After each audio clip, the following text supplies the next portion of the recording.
Your chambers are ready, your lordship. Guards! Intruder! Quiet. Time to sleep. We need to talk in private. We have matters to discuss, von Valancius.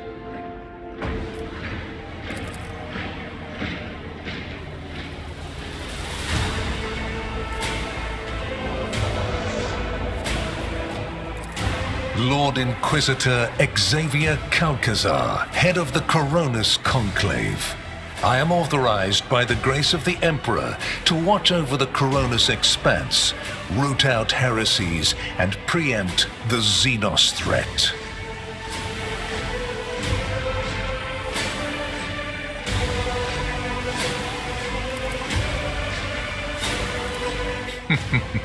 No need to search your memory.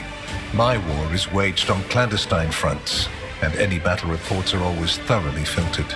Trust me, you need not know the manner of things I have to face and the measures I sometimes have to take. Such knowledge is dangerous to the mind.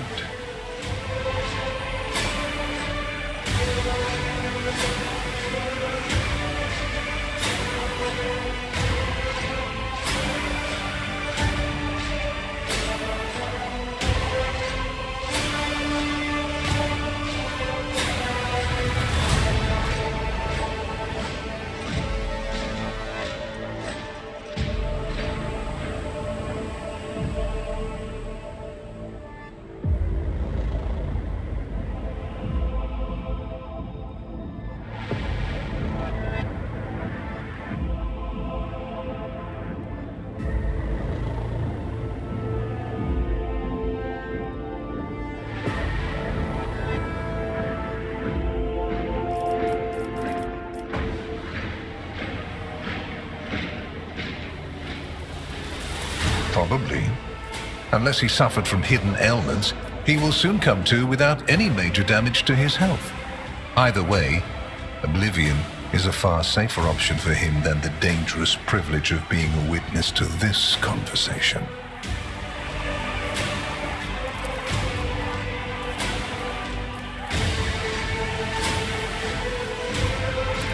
We used other means of travel to pay you this visit.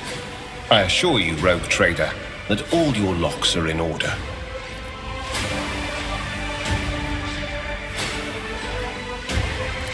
A commendable openness to cooperation.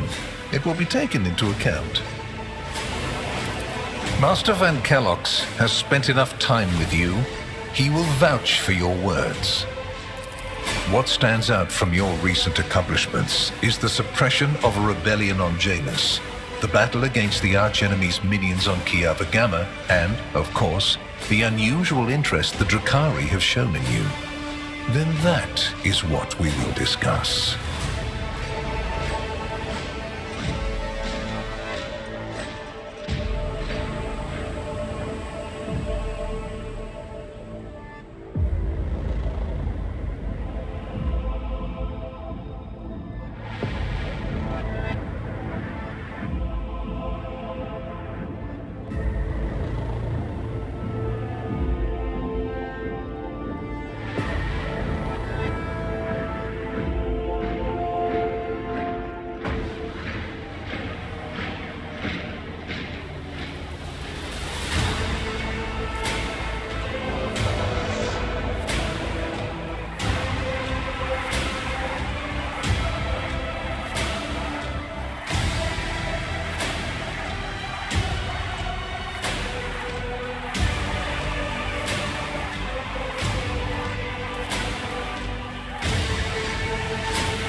Does it? We're in your chambers, not a confessional cell.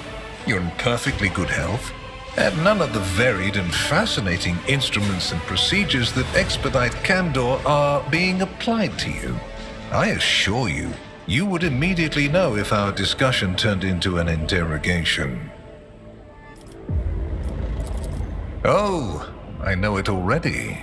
Even though you were quite effective at removing all evidence that could point to the blunder made by House von Valancius, it is saddening to realize that the rogue trader's connivance allowed a heretic who had been fostering a cult for years to come to power.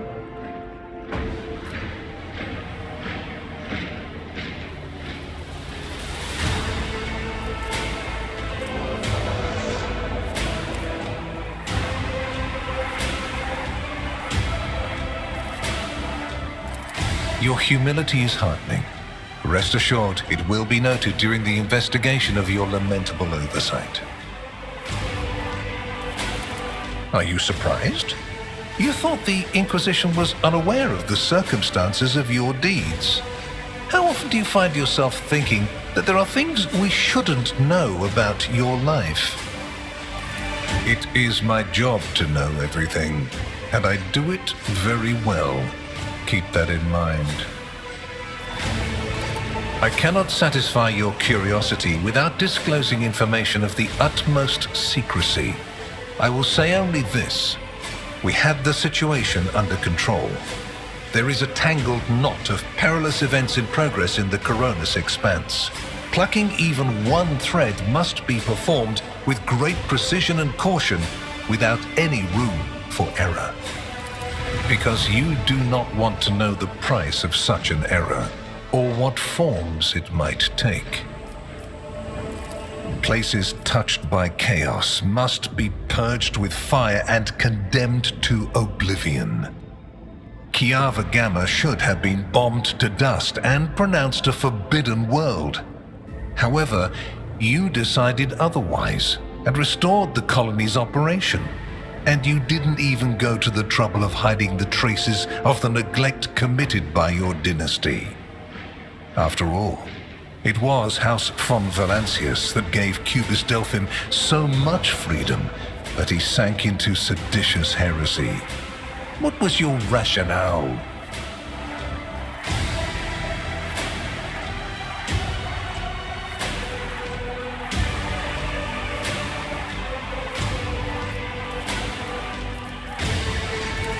Your protectorate is a living body, and you have left in it a splinter that might eventually fester. Consider the scale of the amputations that could come of it. I hope you realize that we're talking about more than the fate of some colony. I care not for a single planet, however profitable and populous. But should corruption raise its head again on Kiava Gamma and try to spread, I will burn it away. And you will be guilty of criminal negligence. Yes, the enmity between you is a known fact, but there is another way to look at it. On Veabos 6, you met the Archon of a mighty cabal whose presence there seems strange to begin with, and lived. You subsequently encountered a number of her closest henchmen, yet again, you survived. Your capital fell victim to a nefarious attack, but even this time, their daggers missed your heart. Such remarkable luck. To be a personal enemy of such an influential Xenos, to have been attacked so many times and yet make it out alive. So remarkable that one has to wonder, am I watching a spectacle? Could all these thrilling massacres be an alibi of sorts, meant to establish you once and for all as an enemy of the Xenos and never their ally or even their agent?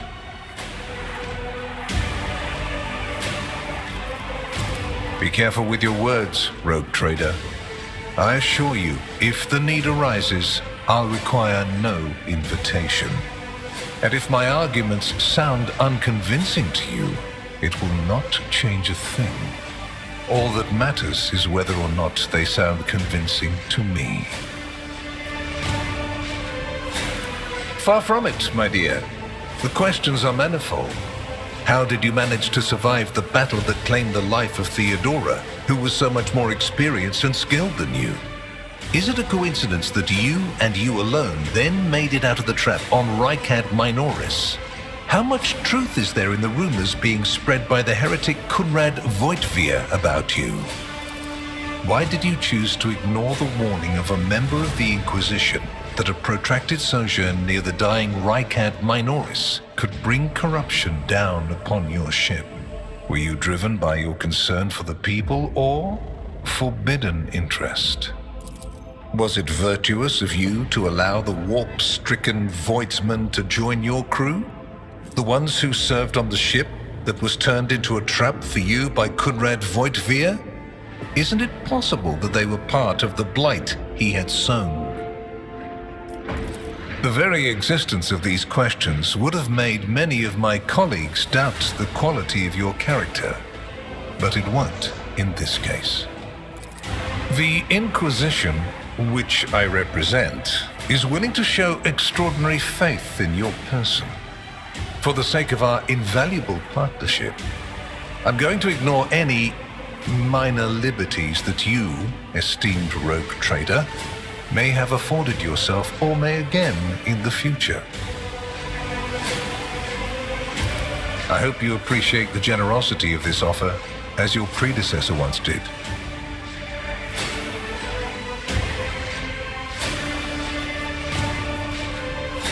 And benefited greatly from it. The warrant's power is not without limit, and neither is the protection it provides. All those mysterious expeditions, dubious experiments, collections of xenotech oddities are dangerous pastimes. It takes more than the Emperor's permission to pursue them without consequences. One must also make sure I am not displeased by it. Let me demonstrate how it works. In your retinue, there is a Psyker who is yet to receive Terra's sanction, which, as we both know, is a grave threat and a blasphemy to the laws of the Imperium. I am aware of this secret, but I'm not displeased in the slightest. And so she lives on, your handy Psyker, Idira Tlas. You haven't been in a position of power for long, and so one can forgive you for not noticing the troubling changes. The cult of the Final Dawn is spreading in the Coronis Expanse. Not the first or the last heresy that has afflicted this sector, but one that is surprisingly resilient. Mysterious convoys are sliding by, bound for systems in the heathen stars. Just your humdrum pirate trade, wouldn't you say? Then why are the pirates themselves clueless? The Xenos, who have caused trouble in the sector before, have expanded their activities in the last few decades, and there is a logic and a method to their previously chaotic raids. Even 2 packs of Space Wolves, blessed Space Marines summoned in my name, did not cool their interest in the Expanse. A mighty explorator fleet, which has studied the Expanse for hundreds of years, has suddenly stopped responding to communication and sunk into a dispute over a tech heresy that was considered dead a couple of centuries ago.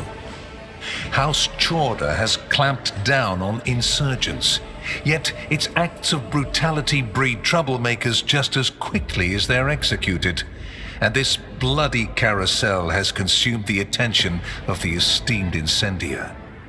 Caligos Winterscale has abruptly lost all interest in his domain, and his only apparent concern now is hunting ever more dangerous xeno-beasts.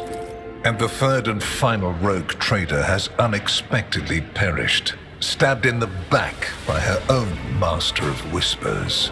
The Expanse is swiftly losing its protectors right when communication with the Imperium is being disrupted by the raging warp. Basically, all the Expanse has left is me and you, if you follow my instructions. I cannot deny the possibility that Lady Theodora may have lamented losing some of the freedom she enjoyed prior to my arrival in the Expanse. Nor will I deny that our partnership began with me exerting a certain amount of influence. However, you are not Lady Theodora. Let us put the difficulties that encumbered our relationship to rest along with her. I do not recommend troubling yourself with affairs of the past, for they have no bearing on your present position. Theodora chose to forget about this particular matter. Follow her example, and your fate will be the better for it. And before what tribunal do you intend to challenge my authority? If, for the security of these territories, I find it necessary to execute any individual and replace them with a puppet counterpart, turn their realm to ash, and put their servants to death, I have the right to do so. The threats I protect the Expanse against are extraordinary and justify the harshest means. Welcome to my world, where going too far simply doesn't exist. Which would you prefer? And you, Heinrichs, do you wish to continue working at the Honorable Rogue Trader's side? I will comply with any order, Lord Inquisitor. If you command me to remain in the company of the scion of the von Valancius dynasty, I won't be distressed.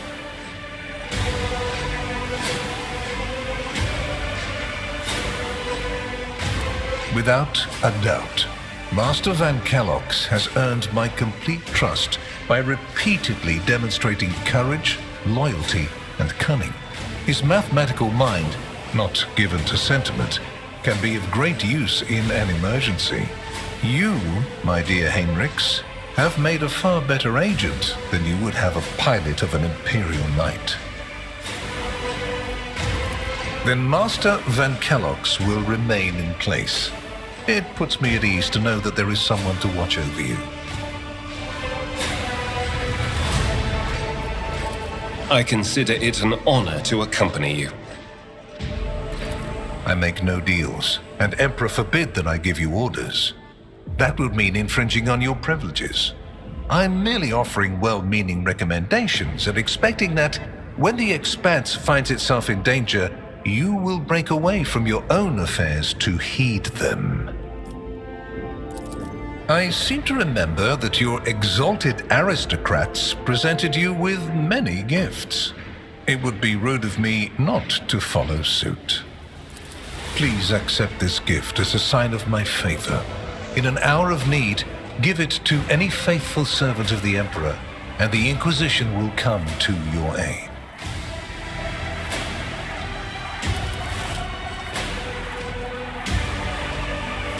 The color indicates how close the bearer is to the Lord Inquisitor. Scarlet means that you have shed your blood for the good of the Imperium, and therefore, you deserve to have his servants shed their blood for you.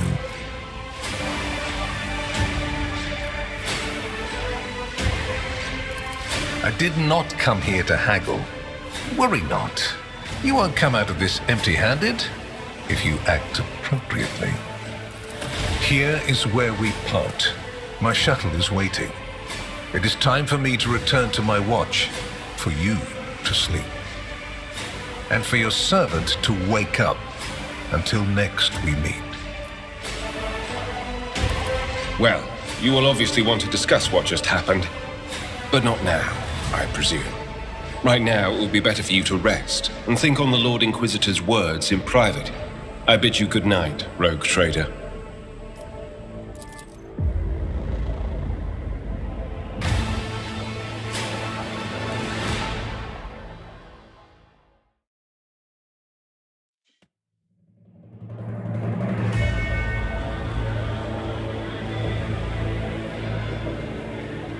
The rise of the Rogue Trader heir restored a tenuous equilibrium to the von Valancius Protectorate.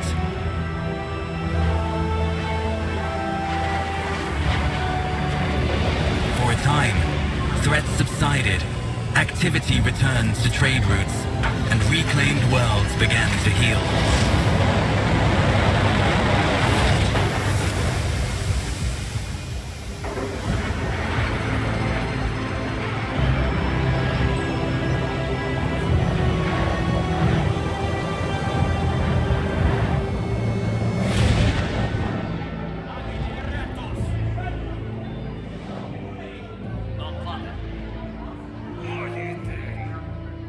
The new Lord Captain's subjects praised the God Emperor and their leader wholeheartedly. For none knew what fate might await them.